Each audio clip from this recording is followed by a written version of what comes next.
नमस्ते। आपका अरविंद गणेश दामले चैनल में स्वागत है। मैं अरविंद दामले आपके सामने प्रस्तुत कर रहा हूँ मेरी ही कुछ रचनाएं। पहली दो हैं मराठी में और बाद में एक है हिंदी में।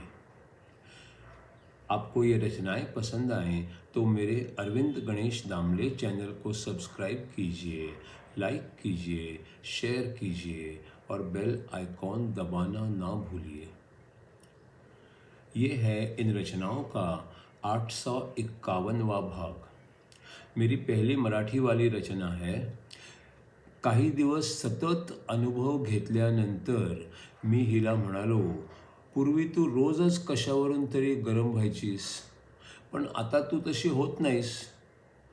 त्यामुळे ग्लोबल वॉर्मिंगवरच्या बातम्या खोट्या आहेत आणि ते थांबलंय असं मला वाटू लागलंय.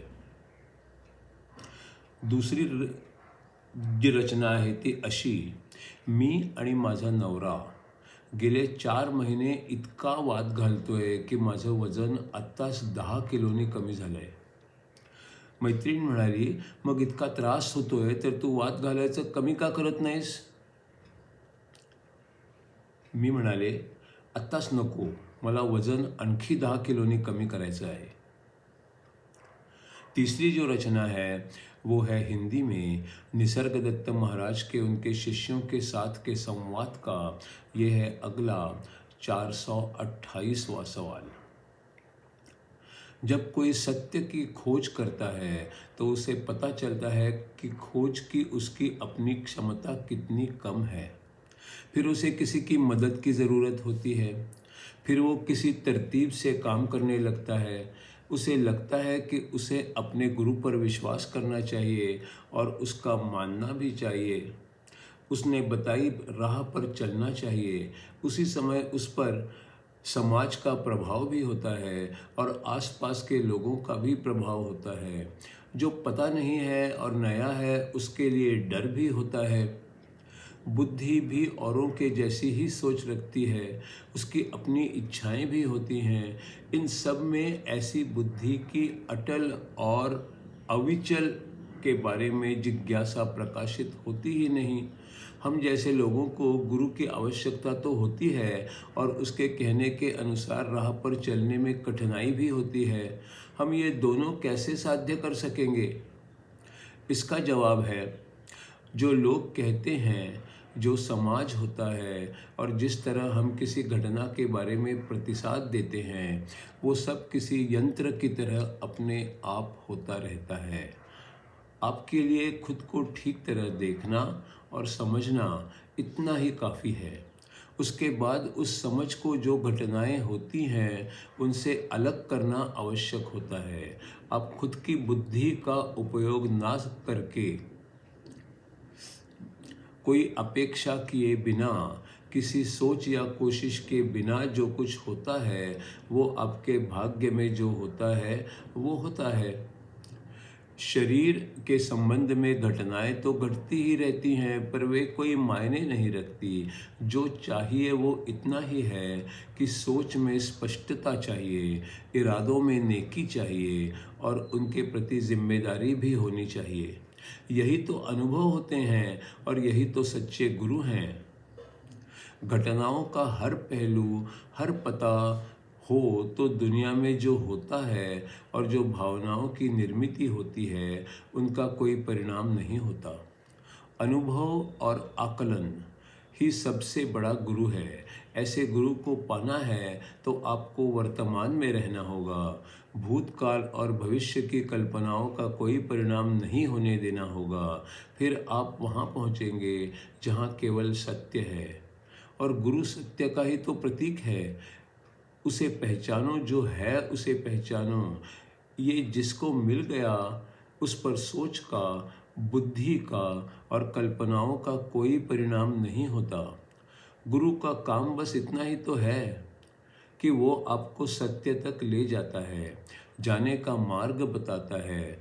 उससे और किसी बात की अपेक्षा नहीं करनी चाहिए।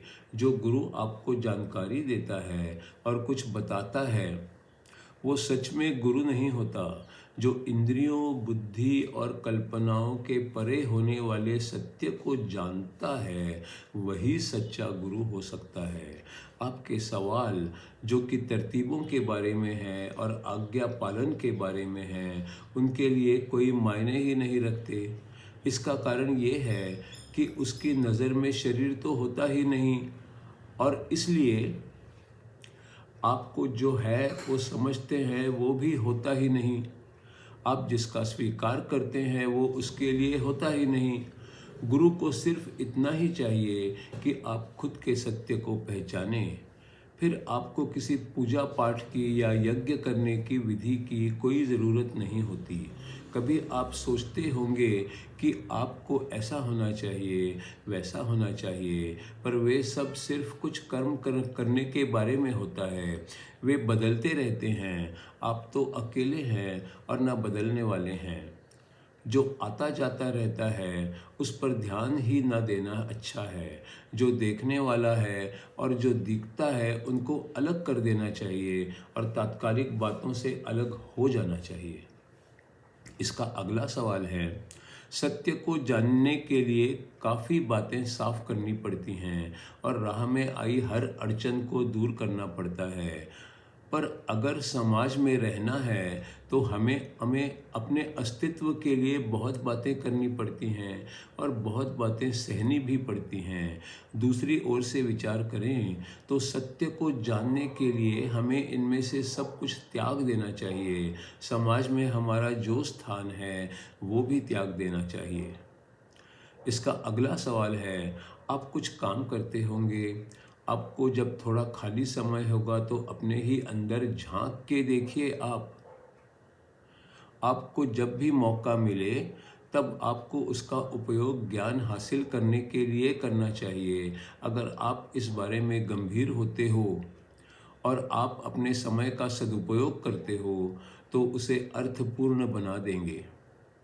इसका अगला सवाल है, जब हम सत्य की खोज करते हैं तो क्या उसमें नवनिर्मिति को कोई स्थान है? क्योंकि मैं एक चित्रकार हूँ और चित्र बनाना और उन्हें रंगों से भर देना मुझे अच्छा लगता है। कुछ समय मिलते ही मैं चित्र आंकता रहता हूँ।